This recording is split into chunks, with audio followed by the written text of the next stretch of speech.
नमस्कार, मैं सतपाल छापरवाल, आप देख रहे हैं बीच न्यूज। आपका स्वागत है। आज स्थानीय गौशाला के अंदर मुख्यमंत्री नायब सैनी से हमने उनसे कई सवाल किए।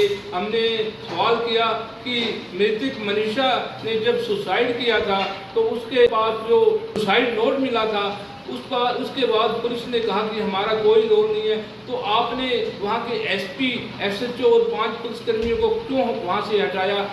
और इसी प्रकार हमने सिरसा शहर में जो आवारा पशु है, जो गाय हैं, जो कई लोग जो उनको खुला छोड़ देते हैं और सुबह शाम वो उनको वापस लेके जाते हैं, जो कि एक्सीडेंट का कारण बनती है, ये सवाल हमने किया।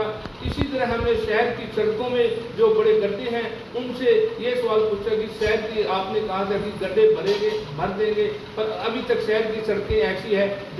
इन सभी बातों की देखिए पूरी रिपोर्ट। भाई साहब हाथ पीछे। देखिए, भारतीय जनता पार्टी के नेतृत्व वाली सरकार ने आदरणीय नरेंद्र मोदी जी के नेतृत्व में जो हमारी संस्कृति से जुड़े हुए हैं, चाहे गौ माता है, गीता माता है, गंगा मैया है, गंगा गाय गीता, उसका संरक्षण और संवर्धन करने का काम निरंतर हमारी सरकार कर रही है। हमने 2014 के बाद आते ही हरियाणा के अंदर गौ संवर्धन बिल वो भी बनाया, गौ माता के संरक्षण के लिए, और गौशालाएं भी निरंतर लगातार खोलने का काम हमारी सरकार ने किया है।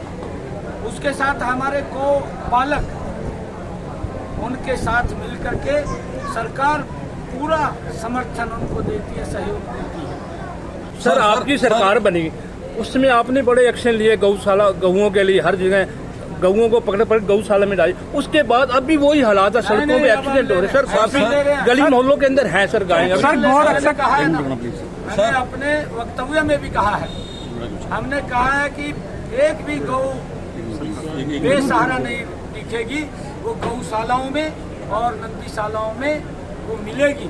और आज यहाँ भी एक नंदीशाला का उद्घाटन। एक सर घरेलू लोग हैं, घरेलू लोग अब वो अपनी गाय सड़कों में छोड़ शाम को लेके जाते हैं, वो बड़ा एक्सीडेंट का कारण बन रही है। उस पे आप उसके लिए अधिकारियों ने एक प्लानिंग बनाई है, बन चुका है। सर, मनीषा हत्याकांड के अंदर वहाँ पे पुलिस ने बड़े एक्शन लिए, वहाँ पर सुसाइड नोट मिला था, उसके बाद पुलिस सकारात्मक रोल, उसके बाद आपने वहाँ के एसपी को, एसएचओ को, पुलिस को क्यों हटाया सर? नहीं, देखिए, हमने कार्रवाई इसलिए की है, हमने उसलिए नहीं की थी कार्रवाई। मनीषा के पिताजी ने कहा कि मैं 112 बुलाया और उन्होंने आकर के ये शब्द कहे।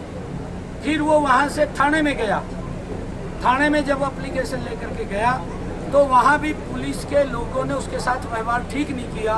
वो मनीषा के पिताजी ने बताया, और जो ही उन्होंने बताया हमने सख्त कार्रवाई पुलिस के खिलाफ की है, और एसपी को भी और अधिकारियों को, उनको विभागीय जांच भी उनकी खोली है कि उन्होंने ऐसा क्यों किया। हमारी जिम्मेवारी है लॉ एंड ऑर्डर को मेंटेन करना और लोगों की बात को सुन करके उसको राहत देना। अभी तक सर आपने गड्ढे भरने का समय दिया था सर, 2 महीने हो गए, बरसात का मौसम है, और उसके लिए हमने जो कहा है लगभग 30% काम हरियाणा प्रदेश के अंदर पूरा हो चुका है। 70% के काम टेंडर में है। जो ही बरसात बंद होगी तुरंत गति से काम चालू हो जाएगा। एक भी सड़क जो हमने कहा टूटी नहीं होगी, वो सारी की सारी